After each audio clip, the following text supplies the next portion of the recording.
Oh, hey, you're gonna need this. Wow, I didn't think we would sell any of these tickets. I mean, who would be interested in how exosolar alien life and the mechanics of mental distance could tie in with the different cultural expressions of worship and morality, right? And why travel out here to the fringes of life to learn something that matters, that could help us better navigate the human dynamics in our own lives? But nowhere's actually the fringes, right? I mean, everywhere is the center to the people that live there, right? And if we're saying God is present on earth, doesn't God have to be present everywhere in the whole universe?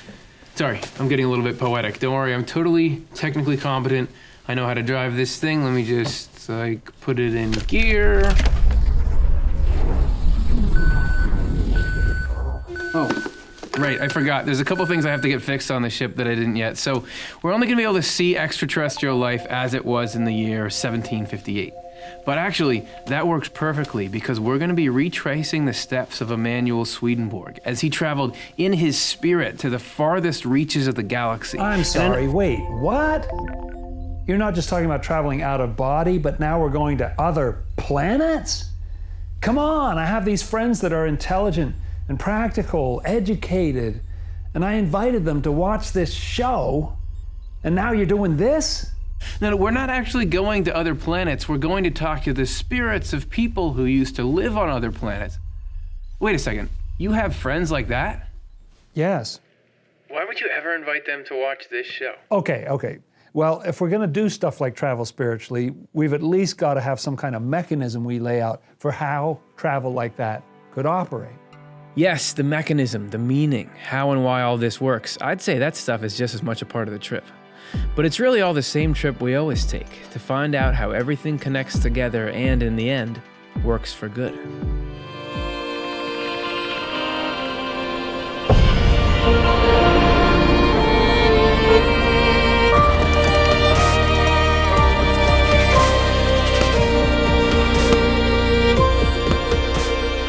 Hey everybody, welcome to Swedenborgian Life, where today we're talking about the spirituality of extraterrestrials. My name is Curtis Childs, and I'll be your host. This is Dr. Jonathan Rose. Thanks so much for hanging out. Hey, Curtis. As you can see, today it's a little bit irregular, and as you were noting, it's weird. We're stretching the limits of what you could call suspension of disbelief. Even for this show, we're talking not just about spirits or aliens, but aliens as spirits. Have we finally gone too far? Well, I hear the concern, but on the other hand, the idea that there's complex life existing out there somewhere in the universe is actually getting more and more traction. It's a conversation that's being had even at the level of the scientific community. We're finding not just a few, but lots of potentially inhabitable exosolar planets. We're finding water all around the universe. And it seems like we're now willing to have at least theoretical conversations around things that we wouldn't have even given the time of day to before. Okay, so maybe the idea of alien life outside our solar system isn't too weird, but even if there is intelligent life somewhere else in the universe, the real issue is, how did Swedenborg, who is one guy without a spaceship, see this alien life in the year 1758? Well, how could that possibly come about? According to Swedenborg, it went as such.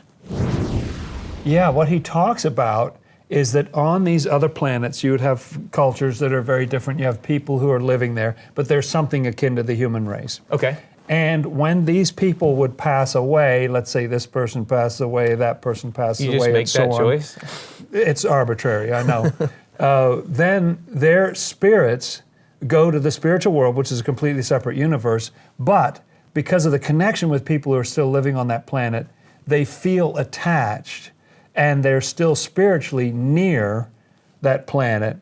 So Swedenborg, instead of trying to travel quadrillions of miles to get to that planet, physically, he can travel in the spirit, spiritually, to be with those spirits who are near this planet and find out more about it that way. Are you with us so far? So simple, right? The spiritual journey is more plausible to make because even though there is distance, the nature of spiritual travel makes it so that it's just about changes of state. So how that works is, for example, you and I are sitting here physically. We've got to do the rest of this show. But let's say, and so since we're having a pretty good rapport here, we're getting along, we're thinking about the same things, our spirits would be close to each other. But let's say, as is often the case, you say something insensitive that starts to get me upset. Riled up, yeah. Yeah, that's then, right. And I say something back that's like really witty and clever that for some reason you take offense at. And that we start to get mad, our spirits would actually drift apart. Yeah, that's right. We have that experience from time to time, don't we, where you're talking to someone and the conversation is going along great, and all of a sudden somebody says something that's kind of a deal breaker, and you feel yourself kind of pulling back or shutting down or something. And that's right. And don't we sometimes say, well, what planet are you from? And isn't that saying what's in that guy's head? Yeah, that means like your thinking and your feeling is so foreign to me that I think it's got to be from outer space or something, because I can't relate to what you're saying. But let's say we reconcile, we get back on the same page. See, even there it's talking about us getting closer together. The spirits would be together. So Swedenborg's traveling was done by achieving a similar internal state to that of aliens. Wow. And that's as close as we're going to get to something rational and logical surrounding the whole thing. So if you're willing to go with us this far, let's take a trip to the farthest reaches of the spiritual universe. So, as silly as all of this is, what is about to transpire is exactly how Swedenborg described it in his 1758 book, Other Planets. And we're going to be traveling through the galaxy like he did, but we're not going to be going solo. Swedenborg didn't travel without some celestial travel agents, and neither will we. Or she. Ah, there they are. Regenerated post-physical human beings, also known as angels. Don't change spiritual states without them. It might look empty, but to navigate this terrain spiritually, it's like threading a needle. Let me check our rear camera for a second. Looks like we got a couple of trailers. Those are spirits from our Earth. You really can't go anywhere without a few of those tagging along. Now, this journey originally took Swedenborg 2 hours, but because we got this accelerator, it's only going to take us 1 hour. Just kidding, 2 seconds.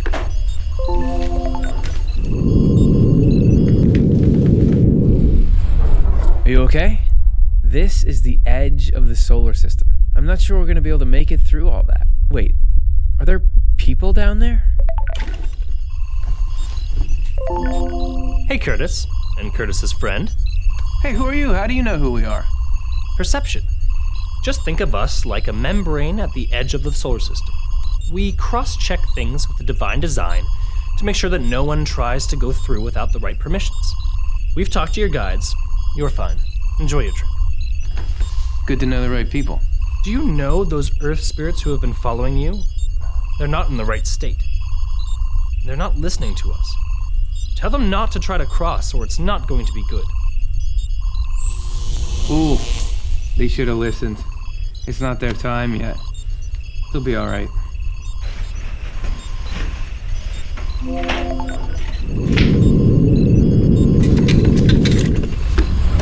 Phew, we're through. You know, an interesting thing about...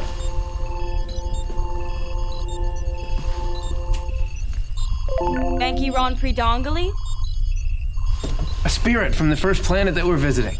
Okay, so they didn't actually talk like that. In the spiritual world, there's no language barrier, but what Swedenborg did write about them would be hard to represent in dialogue. From their manner of speaking and their unique way of perceiving things and expressing their views, I could clearly tell that they were from an extrasolar planet, since they were completely different from the spirits of our solar system. They could also tell from my speech that I was from far away. So it wasn't language, but the way they thought about things that differentiated.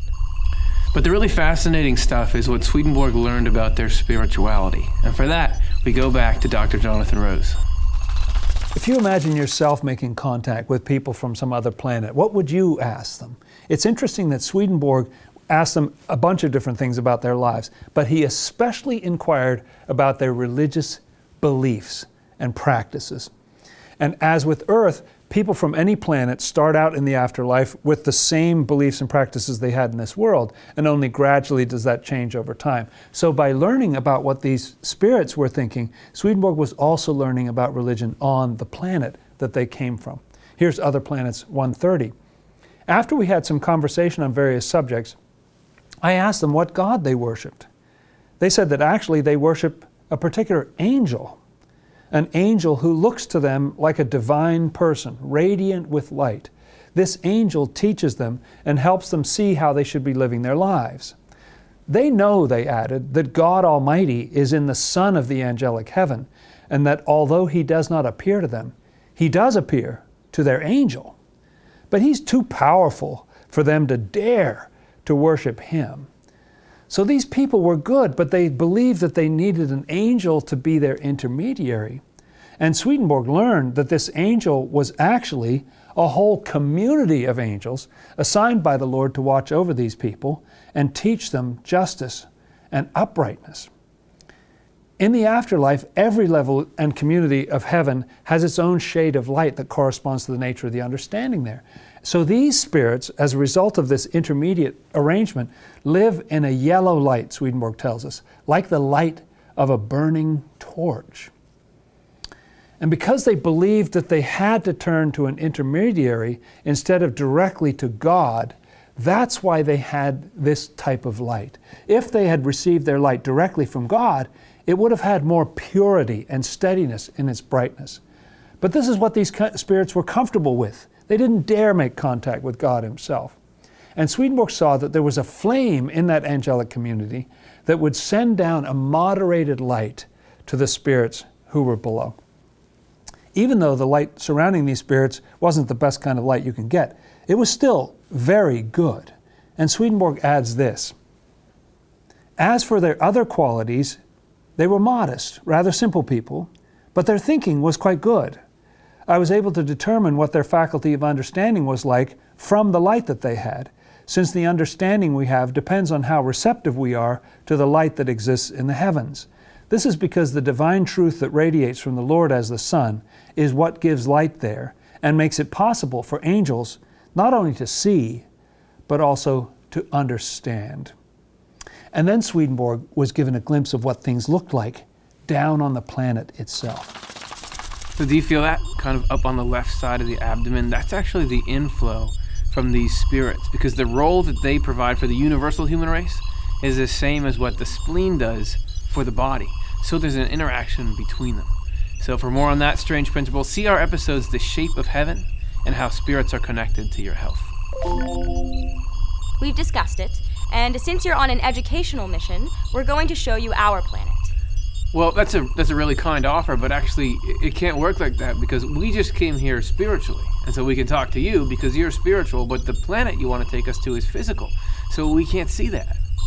There are loopholes in that system. What do you mean?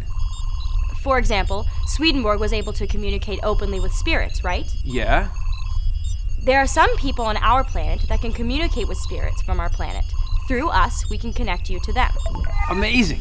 So we're actually going to go visit the planet itself, but don't worry, your spacesuit should protect you just fine. You know, Swedenborg did this exact same trip, so we're going to take his field notes, aka Other Planets, which you can download for free on Swedenborg.com. All right, let's see what happens.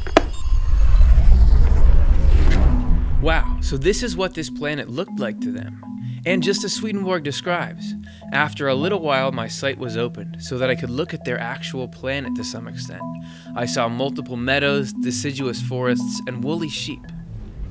So whether or not they were sheep or goats or some other kind of fuzzy animal, the point is, they were probably cute. He also described a very interesting piece of clothing that the inhabitants had.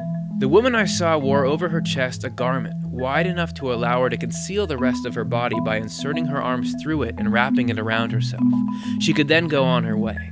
The lower part of it could be folded up and fastened so that the garment looked like the stomachers that women on our planet wear. The same garment also served as clothing for the man, though. I saw him take it from the woman and put it on his back, loosening the lower part so that it hung down to his feet like a toga, and walking around in it. Okay, yes, it does look a little spooky here. We are going to take a quick peek at the hell that Swedenborg described. Eventually, I was shown the hell for people from that planet. The people there were absolutely terrifying. I dare not describe their monstrous faces.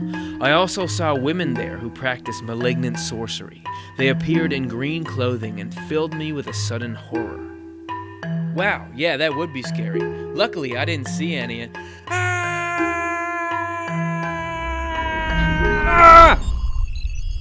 So it might be that dangers like that are why not just anyone is allowed to just wander anywhere in the universe.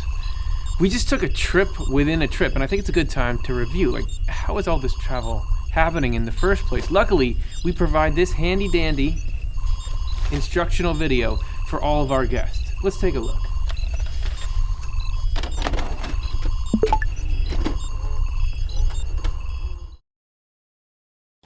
So you've been hearing about Emanuel Swedenborg's experiences seeing things on other planets and talking to spirits from other planets. But how does he do it?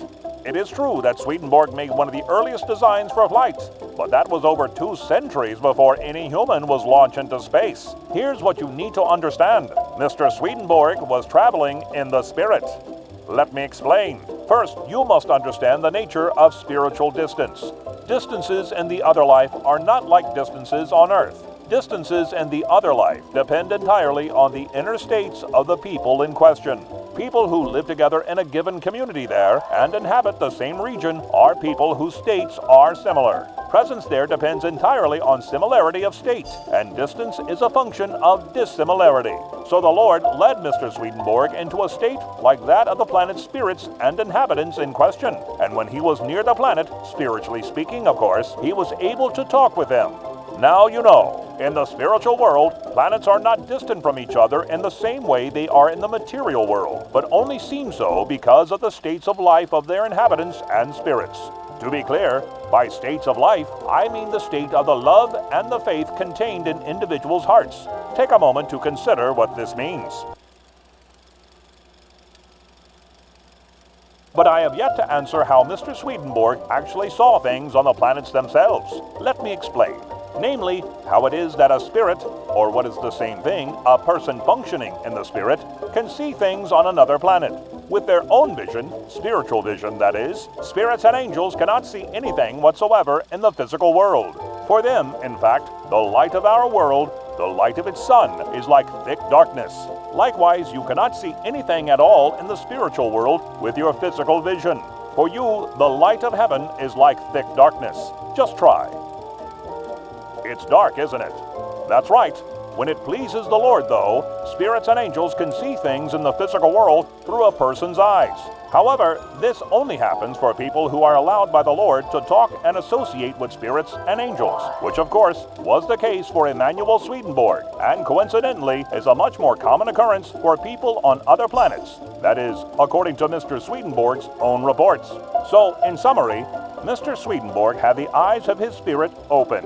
He was conscious of his spirit and the spiritual world. Through changes of state, the Lord led him into states harmonious with spirits and angels from other planets. Once in contact with these spirits, he was then allowed on occasion to see through the eyes of persons on other planets, with whom the spirits from that other planet were consciously associated, and thereby could see actual sights on various other planets.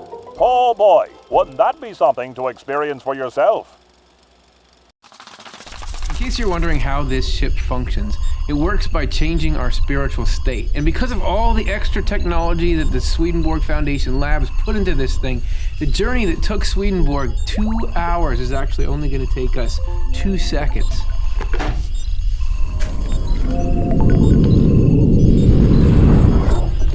Careful, we just had a major change of state. Probably going to feel strange for just a couple seconds. And the spirits that we're going to meet here are that much different spiritually. So a different way spiritually of thinking about things, a different way of loving things. And another thing about these spirits, they're up very high. Position in the spiritual world is about internal state, and it affects how you communicate. But as high up as they are, they probably know a lot about us already.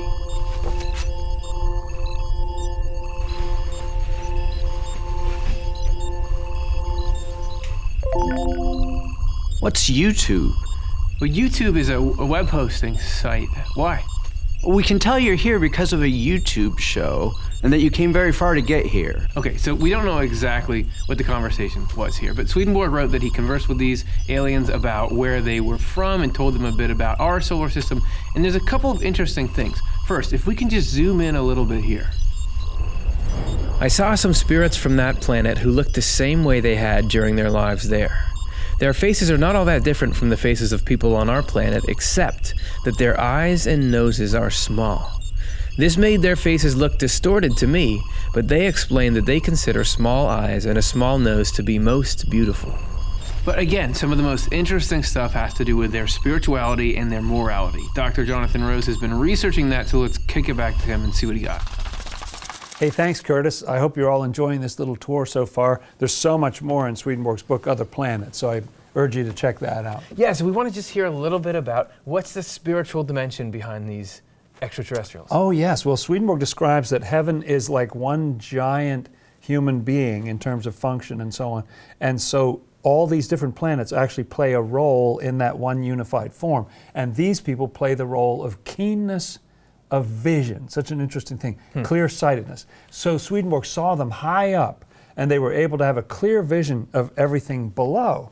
And as a result, when Swedenborg was in conversation with them, he compared them to eagles, which is understandable. They fly high, they see, very clearly. But the spirits were distressed and took offense. They were insulted, thinking that he meant that they were predatory and, So he had sort of an interplanetary incident there, like a cultural mishap. That's right. And he clarified, no, I'm just talking about their eyesight, It's such a funny detail. Not their eating habits. Yeah. And Swedenborg also asked them about what God they worshipped, and here's what they said. This is Other Planets 141. They answered that they worshipped a God both visible and invisible, a visible God in the human form, and an invisible God in no form at all. Both from what they said and from thought images they shared with me, I learned that their visible God was our Lord himself, and that they too called him the Lord. And Swedenborg told them that on our planet, especially within Christianity, we would say we worship an invisible God who people call the Father, and a visible God, that's the Lord. But he clarifies, and this is really central to his theology, that they're not two gods, they're two aspects of the one God. He did say that there was more than one kind of worship on that planet, right? That's right. He talked about these other spirits who worshipped a stone idol, and he says it was more or less human, but not pleasant to look at. From his perspective. Yeah, that's right. But these spirits defended themselves a little bit by saying, hey, that's the only way they can fix their minds on this otherwise invisible God. Yeah, and Swedenborg kind of goes back and forth saying, hey, you could just focus your mind on the invisible, or in the living divine human, which would do the same thing, but in the end realize that this was right for them. Yeah, and so Swedenborg wrote that this is the way it happens. When people pass from this world or any other planet to the spiritual world, they all start out in the same religion, the same practice, the same beliefs, and that only gets upgraded and altered gradually over time. Yeah, and finally, Swedenborg conversed with them a little bit about their forms of government. So he said, I asked the spirits overhead whether on their planet they lived under the dominion of rulers and monarchs. Interesting question. They replied they did not even know what that meant. That's amazing. They live on their own, distinguished into peoples, extended families, and individual households. Asked whether it was safe for them to live that way, they said that it was, because there was nothing one extended family had that another family envied or wanted to take away. In fact, it bothered them that I asked. Whoops, another interplanetary problem. He's just not a good ambassador. As though I were implying they were hostile to each other or needed protection from thieves. What more did they need, they insisted, than to have food and clothing and to live quietly and contentedly on their own? And something that Swedenborg comes back to a few times in this work is that it used to be that way on our planet in early times.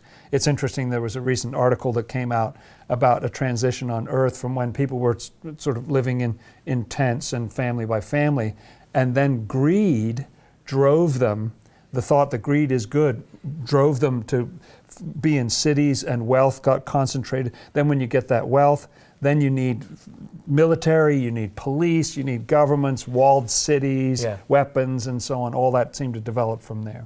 So these extraterrestrials are living in sort of the state we used to have back before that transition. The before picture, yeah. And not only did he learn all these things about the spirits, he actually got to see a little bit of what their planet was like too. Cool. Yeah, how would you all like to see it? We're going there right now. They have some interesting customs as well.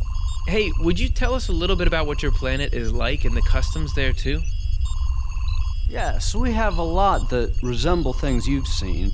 You would call them meadows, flower gardens, woods full of fruit trees, and lakes with fish, also birds, animals. We have something that's a lot like your camels. We don't eat the animals like you, but we do eat the fish, as well as fruit and some vegetables from limited agriculture. So what are your houses like? I mean, do you have houses? We don't construct in the sense that you do.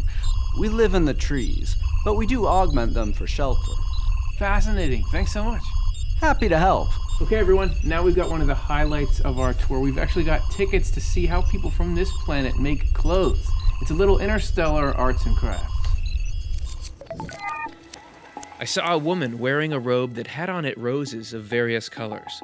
I asked what they make their clothing from, and they replied that they take plant material and make it into threads, then place the threads together in double or triple layers and moisten them with an adhesive fluid so that they hold together.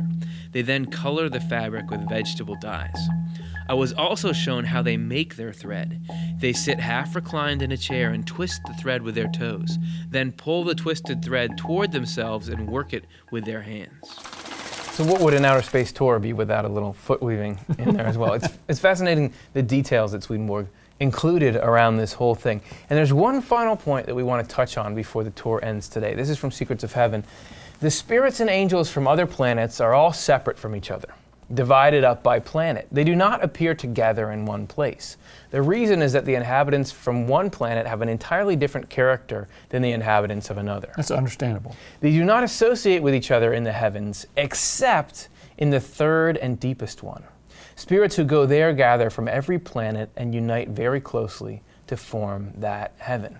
Now that is cool. So you have separate planets as the world of spirits. When people move on after their education and they become angels, if they go to the lowest heaven or the middle heaven, they're still segregated by planet. But in the highest heaven, it's all intermingled together. And I think that's because that highest heaven is about love, and love understands differences better than the lower levels of heaven. That's just like here, the more love we get in, the more we can understand people who have differing opinions than us, the more we can get along. And it seems like they've really figured it out here. It's all one big, happy, intergalactic family. And so maybe by doing better at loving other people and respecting differences here, we're getting ready for that highest level ourselves. I just want to say thanks for everything you brought to this tour. This has been really fun. And actually, really fun. We're just getting ready to wrap it up. Okay, that's the whole tour. I trust that it was interesting and weird, but hopefully it gave you something of real value, some insight into our own psyche and a greater reality that might apply to everyone, everywhere in the whole universe. The gift shop will be on your right as you exit.